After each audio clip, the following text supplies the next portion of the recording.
Graça e paz, amados irmãos, estamos aqui mais uma vez pela bondade de Deus para nós juntos partilharmos a palavra do Senhor. Hoje nós estaremos fazendo o último vídeo que fala sobre preocupação.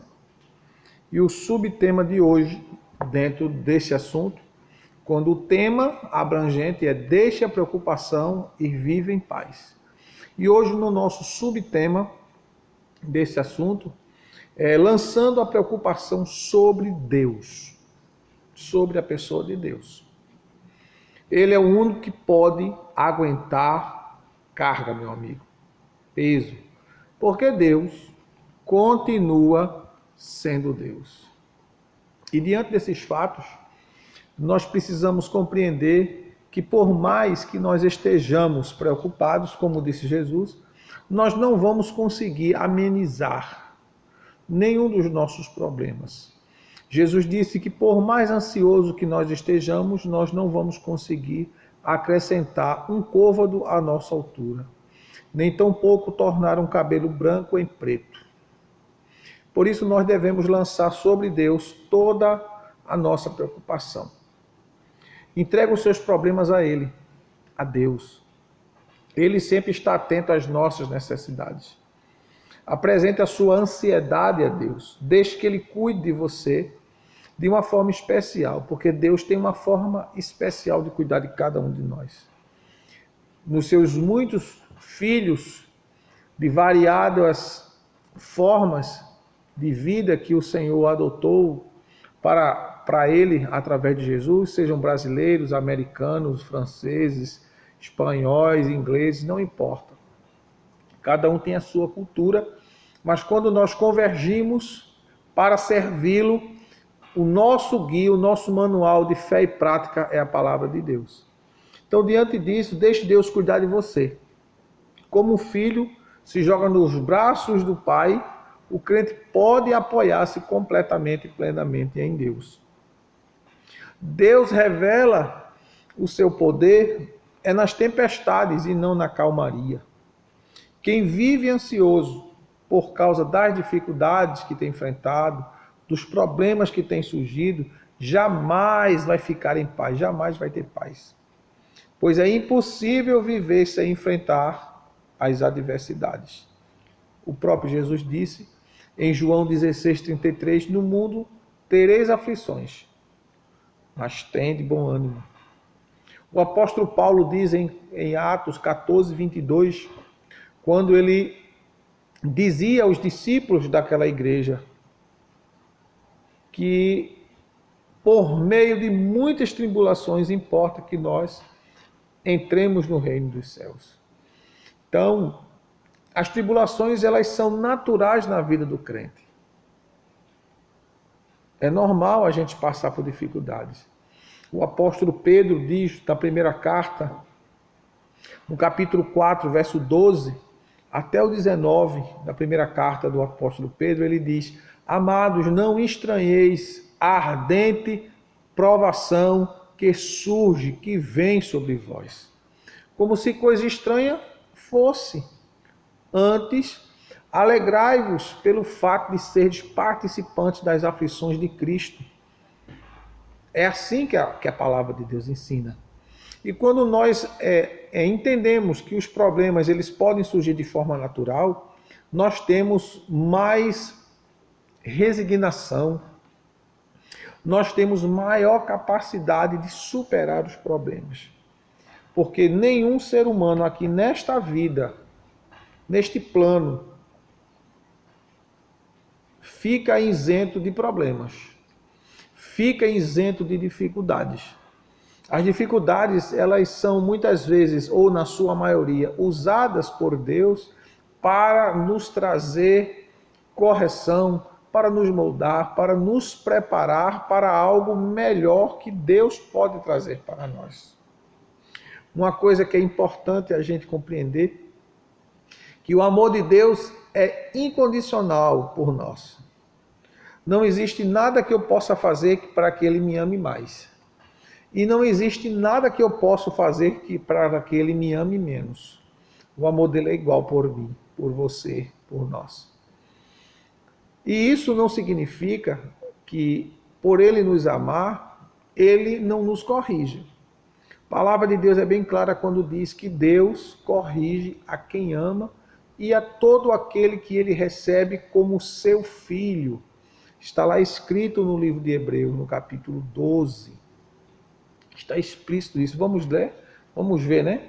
Hebreus 12. Deixa eu pegar aqui a minha Bíblia. Fala sobre isso de forma tão clara, tão explícita. Que Deus, Ele nos recebeu como filhos. O capítulo 12, verso 5 da carta aos Hebreus. E já vos esqueceste da exortação que vos ademoesta como filhos. Filho meu, não desprezes a correção do Senhor e não desanimes quando por ele fores repreendido. Porque o Senhor corrige a quem ama e açoita todo o que recebe por filho. É para a disciplina que suportais a correção. Deus vos trata como filhos, pois que filho há a quem o pai não corrija? Então Deus, ele nos trata como filhos. Então, dentro desse contexto, a gente pode perceber o agir de Deus em nós, por nós e para nós, permitindo que determinadas coisas surjam em nossa vida, mesmo que nós nos sintamos desconfortáveis. O apóstolo Tiago, no capítulo 1, vamos lá? Capítulo 1, verso 12 da carta do apóstolo Tiago, ele diz: bem-aventurado o homem que suporta a provação, porque depois de ter passado na prova, receberá a coroa da vida que o Senhor prometeu aos que o amam. Tem tradução que diz que bem-aventurado o homem que suporta a tentação. Tem o mesmo sentido. Então Deus permite que determinadas coisas aconteçam conosco, a fim de que nós consigamos enxergar o óbvio, que a gente normalmente não consegue enxergar, porque a gente, na maioria das vezes, coloca a nossa ótica naquilo em que não deve ser colocado. A gente precisa colocar o óculos da graça a fim de que nós possamos enxergar as coisas como de fato elas são. Você, enquanto estiver neste mundo, eu, enquanto estiver neste mundo, estamos sujeitos a passar por dificuldades, por provas. É verdade que eu não quero. Você certamente não quer passar por provas ou dificuldades. Mas precisamos colocar em Deus nossa confiança, nossa esperança e aceitar a correção, a disciplina do Senhor.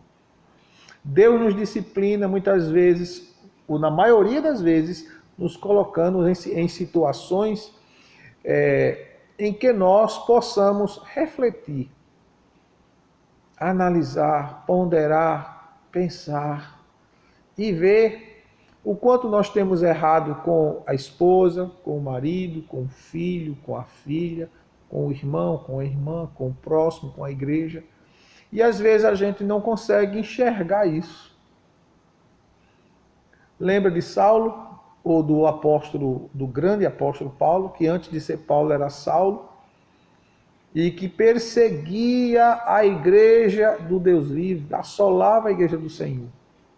E para que ele conseguisse enxergar as coisas dentro da ótica de Deus, Deus precisou derrubar ele do cavalo, Deus precisou deixar ele cego, para que ele pudesse entender que Jesus Cristo verdadeiramente existia. E depois de sua conversão, Saulo passou 10 anos com Barnabé para desaprender o que aprendeu e aprender o que precisava aprender. Então, às vezes, as dificuldades surgem para que a gente desaprenda aquilo que a gente aprendeu e que a gente acha que é certo, que é correto. E Deus vem nos corrigindo de uma forma gradativa, com muita paciência, nos tratando, nos recebendo como seus filhos, e nos moldando à sua imagem. E ainda dentro do contexto de Hebreus 12, se nós não aceitamos a disciplina de Deus, a correção de Deus, nós não somos participantes da sua filiação. Somos bastardos, somos filhos ilegítimos. E Deus não nos quer tratar dessa forma. O amor de Deus por nós, como eu falei, não há nada que nós possamos fazer em que faça com que Deus nos ame mais. E não há nada que nós possamos fazer em que Deus nos ame menos. Precisamos, meus queridos irmãos, entregarmos-nos a Deus de espírito, de alma e de corpo, completamente a Ele. Sabendo, compreendendo que Ele cuidará de nós nos mínimos detalhes. A gente precisa descansar. Lembrando que essa palavra que eu estou dando a você, ela não é só para você, ela é para mim também. Porque antes de eu falar para você, eu precisei estudar, analisar o que eu estou falando e entender o quanto eu preciso ainda descansar nos braços do Senhor, descansar nas suas promessas, descansar naquilo que a sua palavra nos traz, nos diz. Pois a palavra de Deus diz que ainda que eu seja infiel, Ele permanece fiel, pois Ele não pode negar-se a si mesmo. Diante disso, vamos de forma plena, como diz a palavra de Deus, com o coração inteiro, com o coração aberto, voltar-nos ao Senhor, que é riquíssimo em misericórdia, grandioso em perdoar, que não tem o culpado por inocente, mas que julga retamente.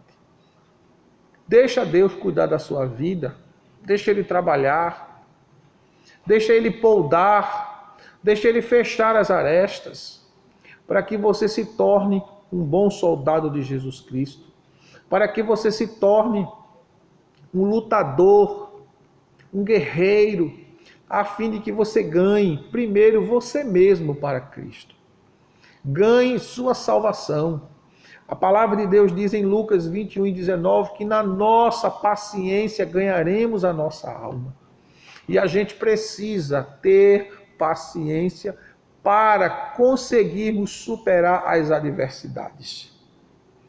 É bem verdade que, na maioria das vezes, nós queremos resolver tudo dentro do contexto daquilo que a gente entende, daquilo que a gente sabe. Mas a gente deve resolver as coisas usando a palavra de Deus como nossa regra, usando a palavra de Deus como nossa fonte de sabedoria, usando a palavra de Deus como instrumento de condução, de resolução. Quando nós fazemos isso, nós podemos ter a certeza de que teremos a vitória. E entendendo que vitória nem sempre é aquilo que a gente deseja, mas é aquilo que Deus quer para nós. Hoje, por exemplo, eu estou em um lugar que eu nunca sonhei estar, que eu nem imaginava que um dia estaria. Mas Deus projetou, Deus planejou, Deus usou, Deus preparou todos os caminhos, usou as pessoas certas, os canais certos, os momentos certos para me trazer para onde eu estou agora. Quem poderia imaginar? Nem mesmo eu. Mas disse Jesus que o que eu faço hoje tu não entendes, mas tu vais saber depois. Tu vais compreender mais na frente. E diante disso, nós devemos lançar nossa preocupação sobre a pessoa de Deus. Vamos ver o que é que o salmista diz no Salmo 55, verso 22. Salmo 55, versículo 22.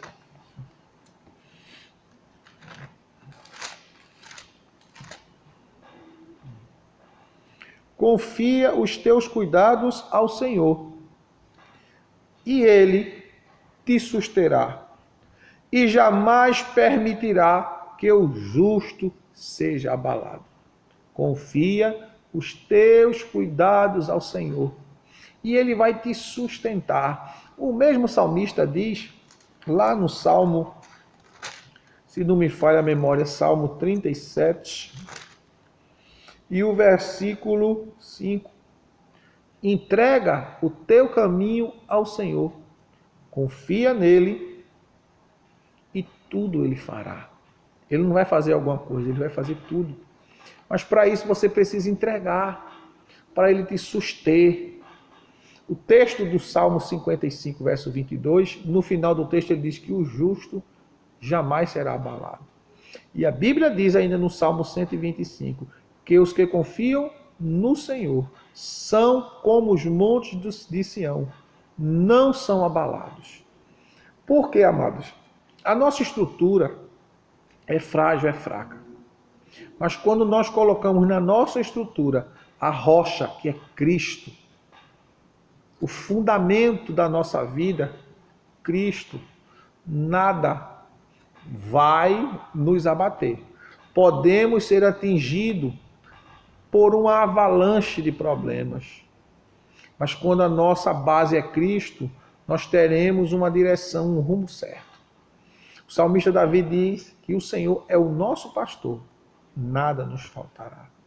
Ele ainda diz que, ainda que eu ande pelo vale da sombra da morte, não temerei mal algum, porque tu estás comigo, a tua vara e o teu cajado me consolam. Então, o cuidado de Deus sobre nós é algo espetacular. Você não vê, eu não vejo, mas Deus, nesse exato momento, está lutando por você, está pelejando por você, está defendendo você, está guardando você. O salmista diz no Salmo 21, aquele que habita no esconderijo do Altíssimo, a sombra do Onipotente, descansará. Descanse, não se aflija. Por quê? Porque Deus é o nosso refúgio, é a nossa fortaleza, é o nosso socorro presente na hora da angústia.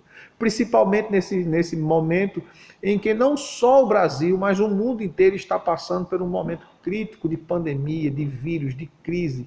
Crise moral, crise política, crise espiritual, não é? Crise ética, onde as pessoas, mesmo com toda essa situação, não têm aprendido como Deus está agindo, como Deus está trabalhando. Deus tem várias formas de agir, não é? O apóstolo Paulo, escrevendo na carta aos Efésios, no capítulo 3, verso 10, se não me falha a memória, o apóstolo Paulo diz uma expressão, vamos conferir, não é? Efésios, carta do apóstolo Paulo à igreja de Efésios, capítulo 3, verso 10. Para que pela igreja a multiforme sabedoria de Deus se torne conhecida. A multiforme, Deus tem muitas formas de trabalhar, de agir na nossa vida. Ele curou Bartimeu dizendo para ele, vê. Mas curou o cego lá do capítulo 9 do Evangelho de João, cuspindo no chão, fazendo lodo, colocando-lhe nos olhos e mandando lavar-se do tanque de Siloé. Os dois eram cegos, os dois foram curados, mas de formas diferentes. A um Jesus disse, levanta-te, toma a tua cama e vai para a tua casa. A outro, Jesus fez completamente diferente. Ele apenas disse, vê, ele viu. A outro ele disse, fica ou vai, que tu vais ser curado. Então nós não devemos questionar, nós devemos crer. Ao fogo, quando Mesaque, Sadraque e Abdenego foi lançado na fornalha, ele disse ao fogo, não queime, não machuque os meus servos, porque os elementos estão no controle de Deus. A terra, as obras que nela há, estão no controle de Deus. Mesmo que Deus permita de forma parcial a ação destruidora do homem na casa que Deus fez para que o homem habitasse, que é o planeta Terra, mesmo que Deus permita a ação destruidora do homem por causa do pecado, quando disse a Adão, maldita é a terra por tua causa, Deus trará restauração e nos dará uma nova terra, uma nova cidade, um novo lugar, onde a Bíblia diz, onde habita a justiça. E a palavra de Deus diz que a nova Jerusalém está sendo vestida, ataviada da glória de Deus, para receber os santos, para receber a igreja. Por isso, meus queridos irmãos, coloca os teus cuidados sobre o Senhor. Usa o que a palavra de Deus diz. O nosso culto é racional a Deus. Culto racional, um culto voluntário. E diante disso, a palavra de Deus diz em Romanos 12:1, Paulo dizendo: rogo-vos, pois, irmãos, pela compaixão de Deus, que apresenteis os vossos corpos em sacrifício vivo, santo e agradável a Deus, que é o vosso culto racional. Voluntariedade no servir, no adorar, no seguir a Deus. E quando a gente se voluntaria para isso, para seguir, para servir, para adorar de forma voluntária, a gente mortifica-se, mortificamos-nos, rejeitamos as obras mortas, rejeitamos o pecado que tão de perto nos rodeia e passamos a viver uma vida que agrada a Deus. Agradar a Deus não é só na questão estética, na aparência, mas agradar a Deus vem de dentro.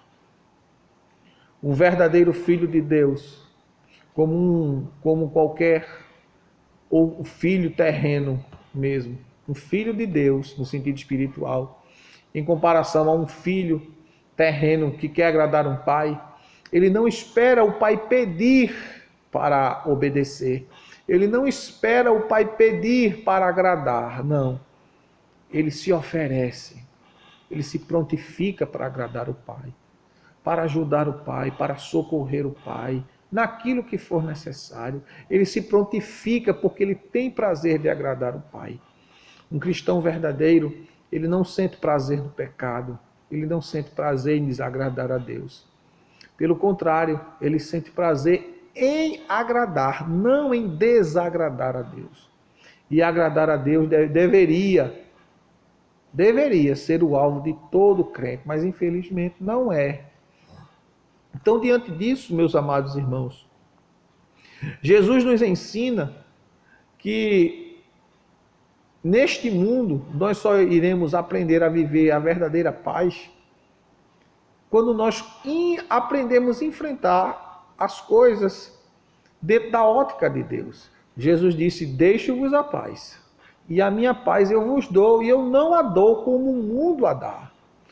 Paz não é a ausência de tribulação, mas paz, a paz de Deus, diz o apóstolo Paulo, ela excede todo entendimento. Ela nos ajuda, nos conduz a solucionarmos, a dirimirmos, a enfrentarmos situações adversas com tranquilidade.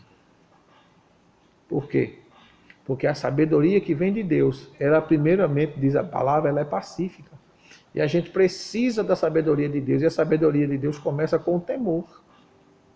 Dentro desse contexto de lançar sobre Deus a nossa preocupação, não é como hoje nós estamos fazendo o último vídeo sobre isso, é um assunto abrangente que foi necessário 10 vídeos, mas a gente ainda não pode dizer que falou tudo. Não falamos tudo. Falamos o que é necessário para que você possa ser edificado, aprender, crescer, se estabilizar, se tranquilizar que o Senhor está cuidando da sua vida. Não importa a sua idade, se você é jovem, se você é de meia idade, se você é velho ou se você é idoso. Não é? Porque o idoso é a partir dos 60 e o velho é a partir dos 70. Não importa a sua idade. A palavra de Deus, ela é única para todas as idades. Por isso, meus queridos irmãos, para finalizar esse vídeo, quem vive ansioso por causa das dificuldades, jamais poderá viver em paz. Então, tranquilize teu coração, vai fazendo aquilo que tu podes fazer, e o que tu não podes fazer, apresenta a Deus em oração, como Filipenses 4:6 nos ensina, já agradecendo pela tua vitória, porque crente não tem derrota, crente tem vitória. Mesmo que ele ache que ele não conquistou aquilo que ele achou que deveria conquistar, mas ele não é derrotado. O crente, quando fica doente, se ele não for curado aqui, ele vai ver a glória de Deus lá. Mas se ele for curado aqui na terra, nós, a igreja, vamos ver a glória de Deus aqui. Então, de todo jeito, o crente ganha. De todo jeito, o crente vence. Quando este procura se colocar no lugar e na forma que Deus quer para a sua vida. Que Deus te abençoe. Até o próximo vídeo, querendo Deus. Não esqueça de deixar seu like, fazer seu comentário, compartilhar com alguém. Eu sou o pastor Silvio Vieira, pastor da Igreja Batista Missionária Aliança aqui em Água Fria, Recife, Pernambuco. Que Deus continue abençoando sua igreja, a sua vida, o seu povo e abençoando o nosso país. Que Deus te abençoe. Até a próxima, querendo Deus.